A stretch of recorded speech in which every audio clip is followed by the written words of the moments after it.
Hi,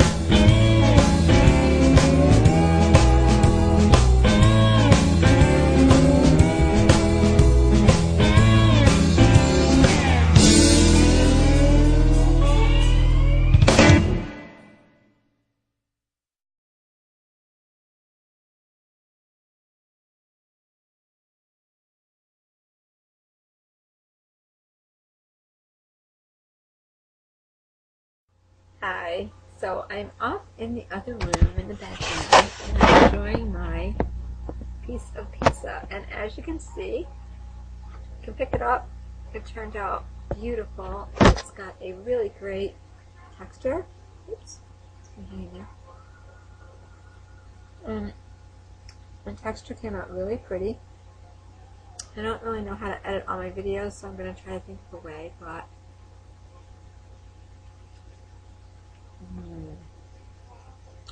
you can definitely pick it up, and it's just like regular pizza.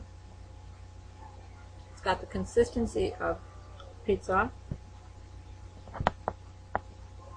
and it's 100% gluten-free. And Dustin wants some. He's over here sniffing. You want my pizza? You want my pizza, baby? So I've been in the kitchen since 1 o'clock, and it's 7:39 at night now. And I thought, it's fun to get out of the kitchen. My oven was at 450 degrees. So it was hot in there. So I'm taking my break in here and enjoying my little piece of pizza. And I made part of my dough mixture, which was the broccoli, the cauliflower, the carrots. What I did, I'll share my recipe. What I did to make this gluten-free pizza, which has the identical, almost identical texture of a pizza, and really, it doesn't just taste like pizza. It's got the texture of a pizza, the crunch of a pizza.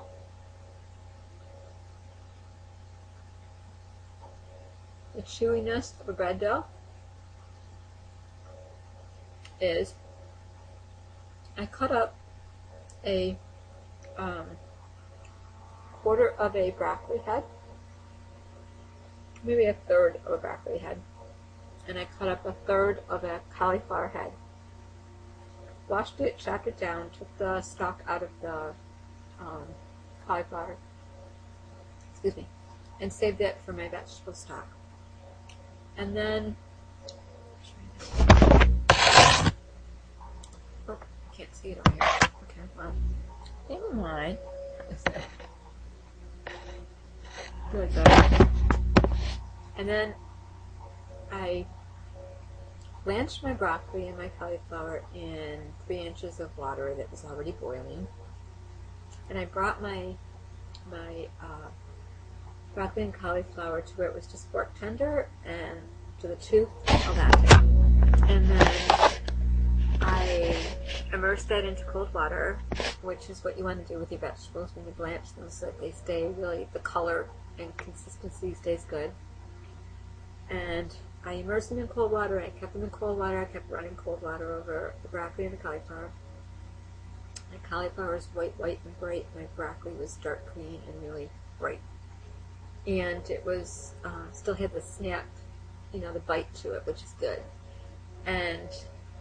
But you could get a fork in it. So it wasn't fluffy, it was just good. And then I drained it really, really good. I like put it through the colander really good, and excuse me, I had to finish before my cat eats my pizza.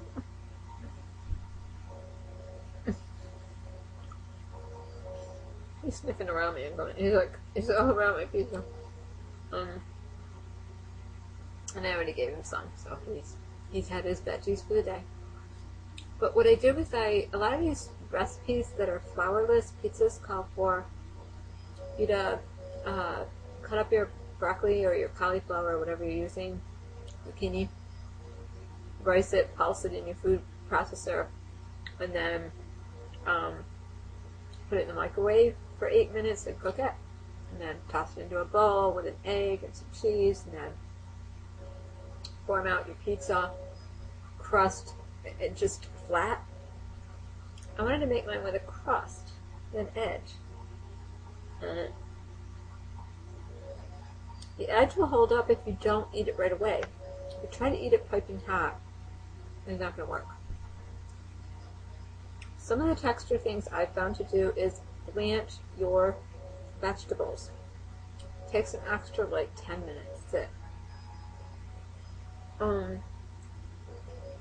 Blanch them, rinse them, and then I use a little handheld grater. You can get it at the dollar store. It's like a zester, but it's grater. And you just grate. I just took and I grated each little piece of broccoli, each broccoli flowerette, each cauliflower flowerette into a bowl. I wanted the broccoli and the cauliflower together because I wanted to achieve the color of golden. Like that. I didn't want it to be white. I wanted my edges to be golden and pretty. And it is. So I did that, and then I had cooked up some garbanzo beans, or what we used to call them when we were younger, chichi beans. And that's one of my favorite vegetable beans or legumes to cook up for veggie burgers. It'll take on the flavor of anything you want. Like if you've ever had hummus, that's definitely a chichi bean. And hummus traditionally is made with tahini sauce and lemon and garlic and a little bit of oil.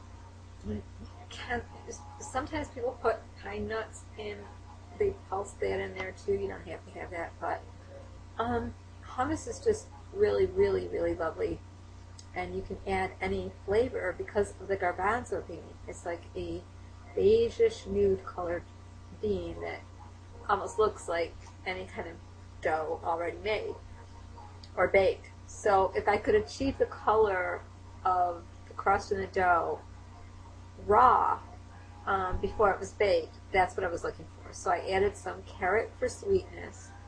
I just grated 2 carrots into my broccoli and my cauliflower, and then I mashed up my garbanzo beans, and as I was mashing them, if I missed any skins from them while they were coming to a boil, usually the skins come loose, I got rid of those skins, because the skins are sort of like an onion skin. They can slip behind your tooth and around your tooth, and I just don't like that. So it's all about texture for me when I'm making stuff. So I patted down all of my garbanzo bean, and then I added that to my riced broccoli and cauliflower and carrot. But before I put all that, after I riced the carrot, and broccoli and cauliflower, after I riced it, I put it into a white tea towel that I washed and perfume free, and I just wrung out those vegetables really good till they were like dry. And when you think you can't wring cauliflower anymore, or broccoli anymore, or carrots anymore, there's a ton more water in there, so just keep wringing until your vegetables are really dry, and then add that to your garbanzo bean mix. And then what I did was I took 1/3 of a cup of white jelly white popcorn, gluten-free, and I air popped that on my stove, and then I popped half of it into my blender and I pulsed it. So I had about this much pulsed popcorn, and that went into my my mixture of blanched, riced, and then wrung out through a cheesecloth or a towel, vegetable mixture and bean mixture, garbanzo beans, cauliflower, broccoli, carrot.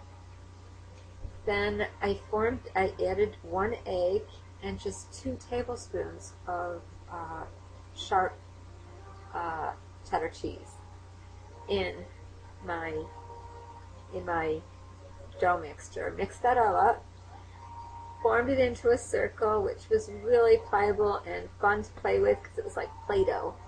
Just form it into a nice little edge and made it all even. Preheated my oven to 450, popped it in the oven for 15 minutes, took it out, and it was golden brown, speckled green and orange, and it's really beautiful. And the edges were really nice and golden already. And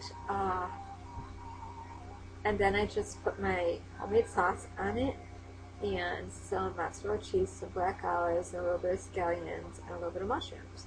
And one thing I always do when I make pizza is I always grate a little bit of pecorino romano or Regime Parmesan Romano on my dry dough before I put my sauce on, because my father's mother always did that when she made pizza with flour. She would just, on the dough, on the dry dough, she would grate a little bit of Parmesan cheese and then put the sauce over that.